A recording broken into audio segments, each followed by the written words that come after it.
Now, this is going to be a self-portrait of Botticelli from his famous artwork, The Adoration of the Magi, where he portrays himself in the painting.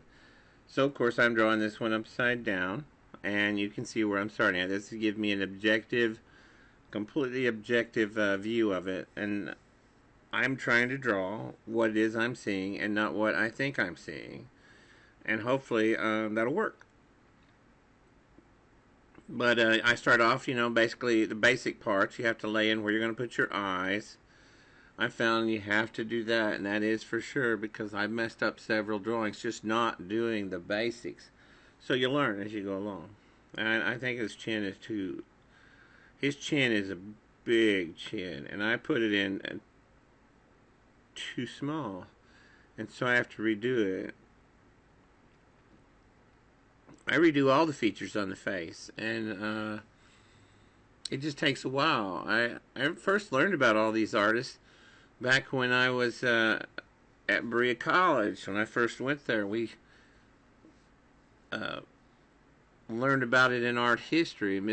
I think his name was Boyce, and he had us in art history, all of us, and we watched this film about the titans of art, and it was about the Renaissance artists.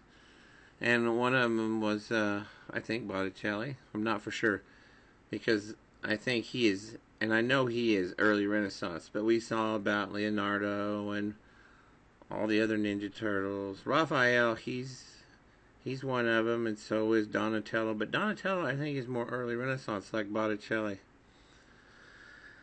His style, though, I thought, wow, this should be easy because he's early Renaissance. Early Renaissance has got to be much easier than high Renaissance. Well, I was so wrong about that.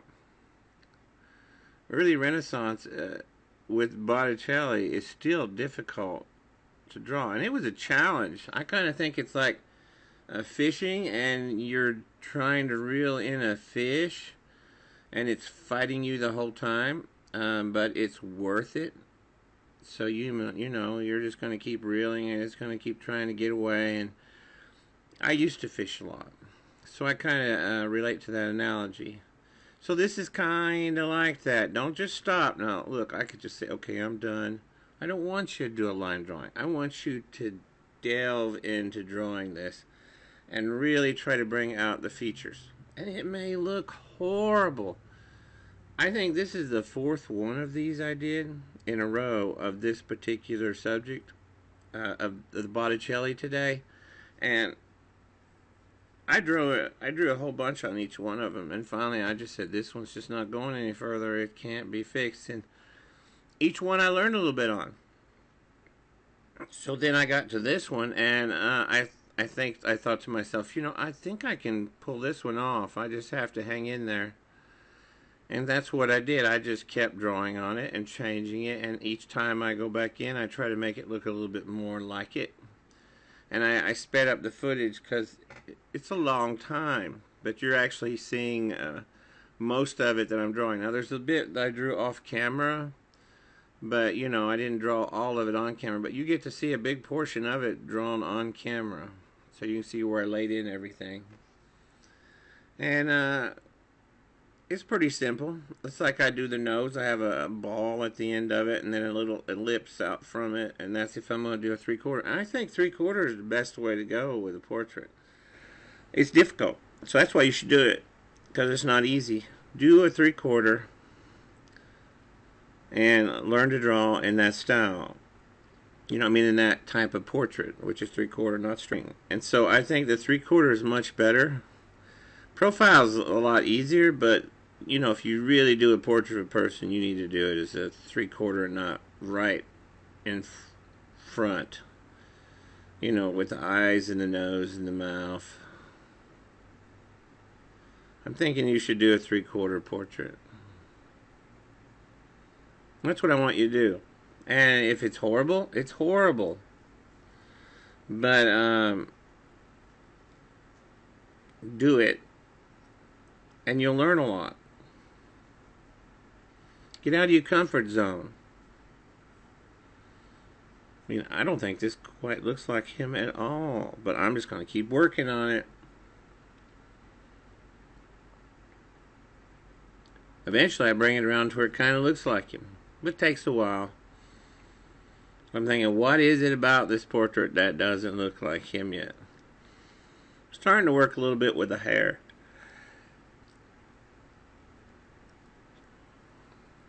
Probably shouldn't. I should work on the eyes. I'm giving them a break. Now this is copy paper, so you can only do so much with it. And then if you make one mistake and rip that copy paper because it's real thin, you have to redo the whole thing over again. So you got to be easy on it. You can't bear down a whole lot.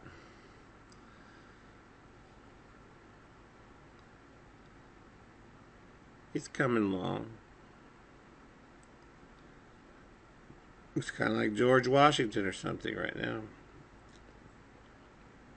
But you'll go through a lot of stages, and some of them will not be pretty.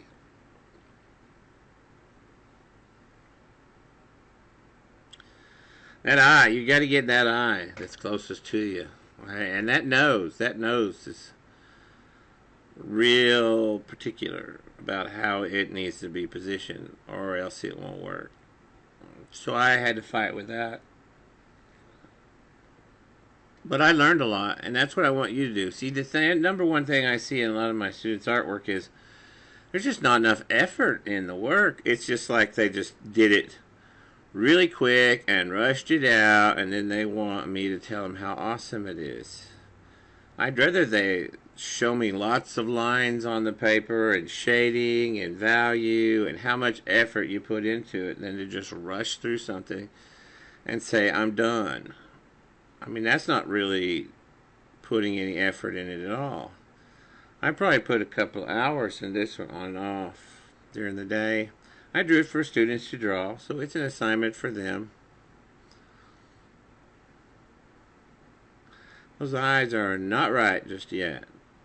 And I do not know why I go to the hair. I think it's like, I know I can do hair, so I run over there and do a little hair. So I can just stay away from that eye.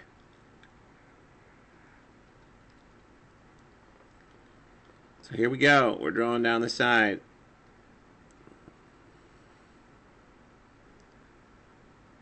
And we're shading. I just shade and turn the picture around. See, I have some students that just trace. I know it. They know I know it. But they're not learning anything. In order to really learn from drawing, you have to draw. And you may turn out a bunch of really bad drawings. I was reading about Vermeer, and he had a device called a camera obscura. And that may explain why many of his paintings are just a certain size, because he had a box and it would project the image onto the canvas. Kind of makes sense now. I'm drawing this size image because right there above it is the image I want to draw, and I need to run through it as quick as I can for the students. Plus, I want the students to see the image that I'm drawing as I'm drawing it. So it's right there above the image I'm drawing is the image I need to draw. So they can see how I'm doing it. So if I had it off to the side, they'd never be able to see what I'm doing. But right now they can. They can use any technique they want to, but I just don't want it traced. I just don't think tracing is going to I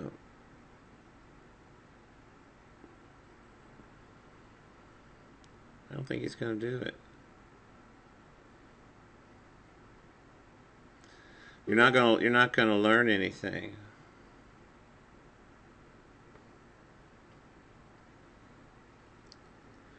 So you need to really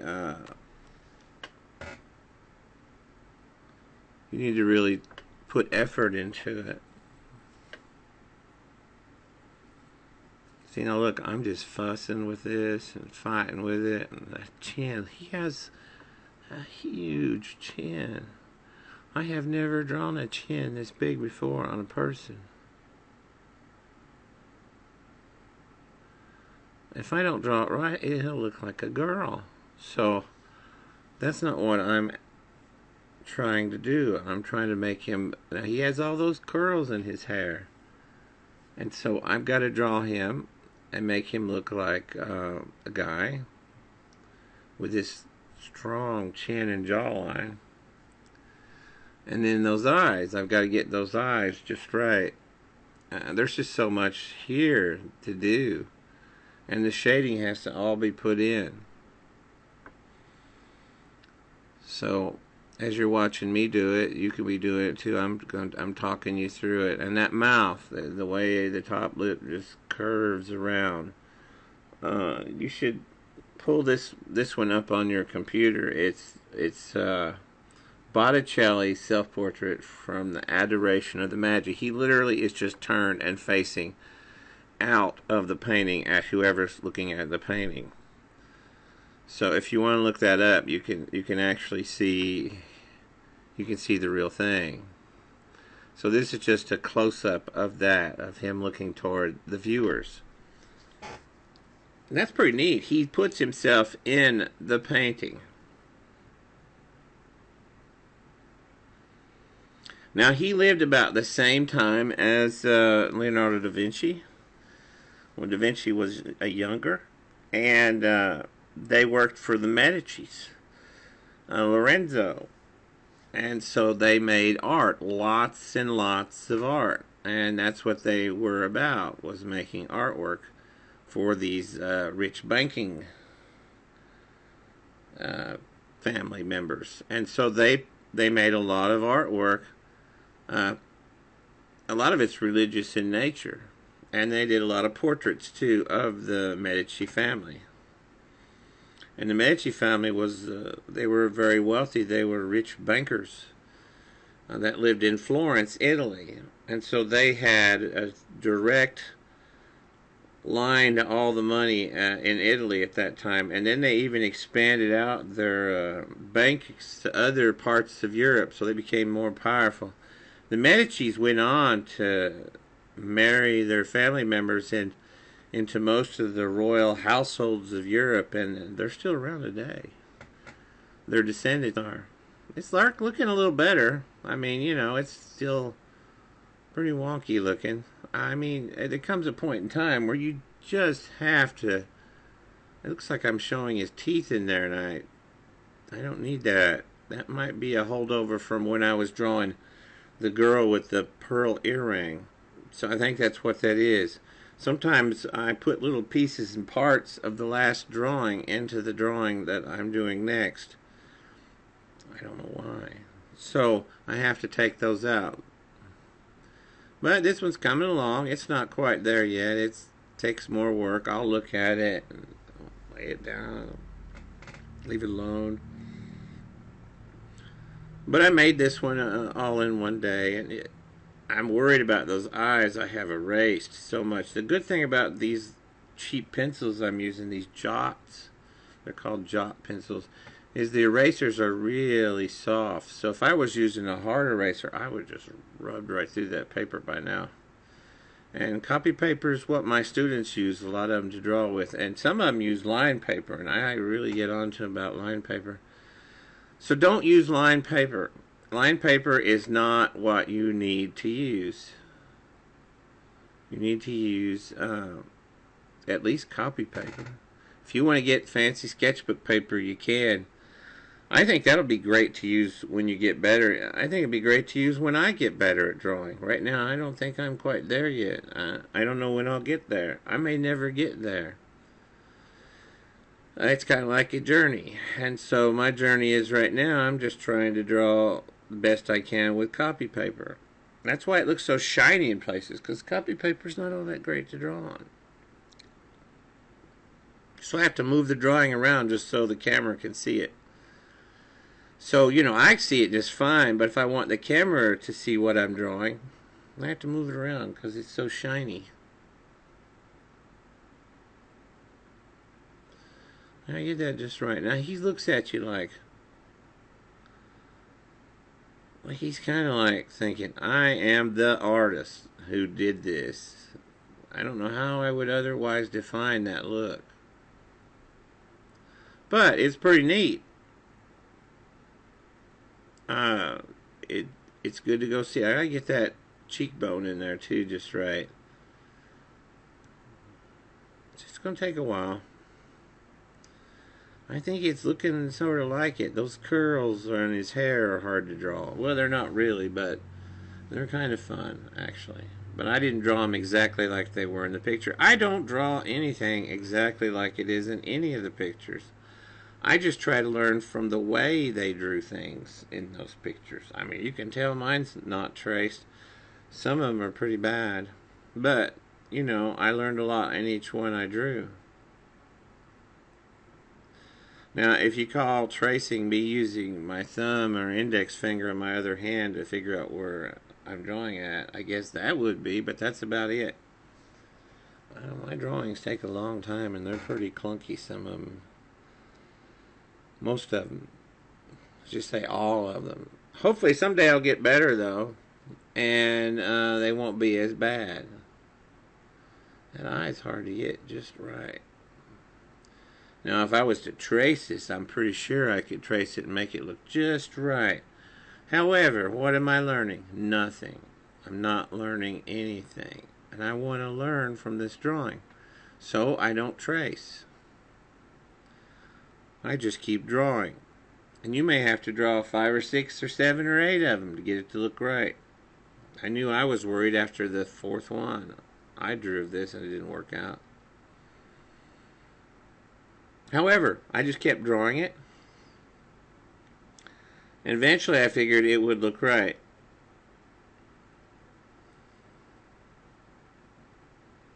It's looking better. I could just stop right here with it. I mean, it's not terrible. I've noticed that when I do draw, like on half of the paper, I tend to draw it every time larger than the original, which is okay.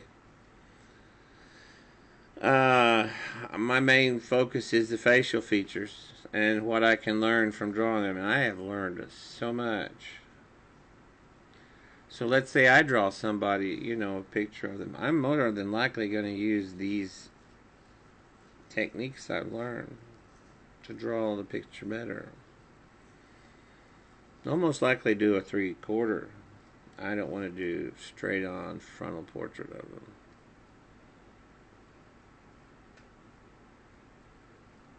I think those are kind of boring. And the more I think about them, the more boring I think they are. Look, it's looking better, but it's still got problems. So I finally just take it off camera and I work on it some and just patiently working with little parts of it, try to make it look better. And you're going to have to do that too. It might take you several days to draw something like this, just looking at one little part at a time. But if you can make it better, that's great. That eye is not right, so I'm going to have to work on it. For one thing, it's too far over, the one that's closest to us. But I'm liking it. I mean, it kind of looks like it was done in the Renaissance. It doesn't look like his picture just yet, but it looks like it was drawn during that time period. And I put some hair down here, but then I'm like, oh no, it's too far down. So I erased some of it. I'm like, oh yeah, I messed that up. Later I fix all that. Right now though, I'm just gonna try to fix it best I can.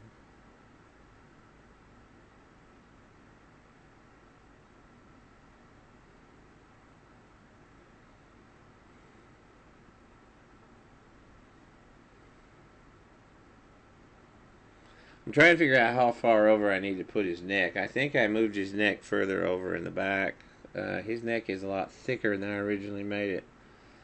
And so I just kept making his neck thicker and thicker. I don't think it looks terrible, but I don't think it looks just like him yet.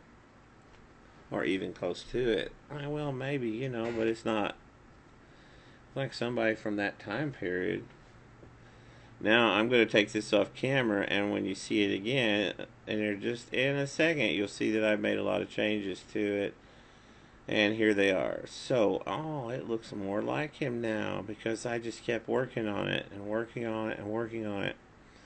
And, I mean, it's still not identical. I'll never get it to look identical, but it looks better. And that's just patience, and you just keep working on it and working on it. And finally, you'll get it to look better.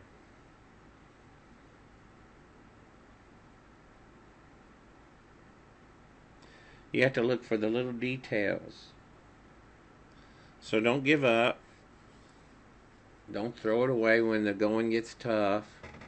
Just hang in there and just keep drawing on it and spend like several hours on it. And then I think you will have a better drawing for it. And even if it looks horrible, at least you'll have learned something. Don't turn out just a really simple little line drawing. I want to see lots of value and shading and, well, just to be simple and blunt about it, I want to see a lot of lines on the paper that you put in there showing me effort. I want to see where you erased and you really struggled with it and worked on it. Now, if you're better than me and you can draw it in like a few seconds or minutes, that's in a few seconds, you're really good. And then put all the shading in there, which I don't know if you could or not. Now, some of you are going to work on a tablet, and you can do all kinds of things with tablets, like move the eyes and the head and tilt it. But I'm just asking you to draw on paper. Get it to where you can do this on paper. It's easy to get paper and pencil. Just number 2 pencil. I'm not even using special erasers. So that's what I want you to try. Okay? Alright, I've talked you through this whole thing, and I want you to be drawing a Botticelli self-portrait from the Adoration of the Magi. At least give it a try. It's good to learn how to do portraits.